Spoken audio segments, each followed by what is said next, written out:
Hello' everyone, কি খবৰ সকলোৱে? আশা কৰোঁ সকলোৱে ভালে আছে, ময়ো ভালে আছোঁ।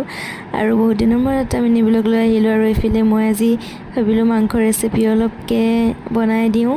আৰু এয়া মই আলুখিনি ফ্ৰাই কৰি লৈছোঁ এতিয়া। আৰু মাংসখিনি অলপ মছলা সানি কৰি অলপ টাইম ৰখাই থৈছোঁ, 20 মিনিটমান।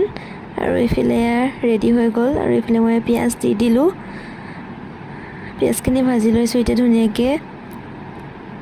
আৰু তেনেকৈ বনাব নাজানো বাৰু, তথাপিও ট্ৰাই কৰি চালোঁ। আৰু এইফালে মই মাংসখিনি দি দিলোঁ ধুনীয়াকৈ, এতিয়া ভাজি ল'ম অলপ টাইম।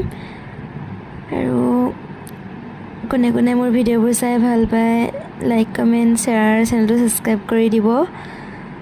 আৰু সকলোৱে ছাপোৰ্ট কৰিব, আগুৱাই লৈ যাব বুলি আশা থাকিল।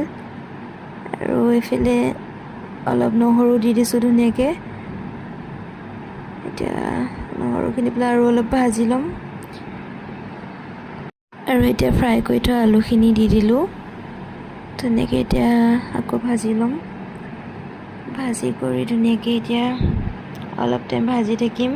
আৰু এইফালে এতিয়া ধুনীয়াকৈ ৰেডি হৈ গ'ল মোৰ মাংস ৰেচিপি। আৰু এয়া ধনিয়া পাত দি দিলোঁ অলপমান। ধনিয়া পাত দিলে গোন্ধটো মানে বহুত ভাল লাগে, নমোৱা সময়ত ধনিয়া পাত দি দিব লাগে। আৰু এইফালে এতিয়া আৰু খাবহে লাগে আৰু ধুনীয়াকৈ। আৰু এইফালে কালাৰটো দেখি লৈছেনে, ইমান সুন্দৰ হৈছে। আৰু আজিলৈ আহিছোঁ, বাই বাই।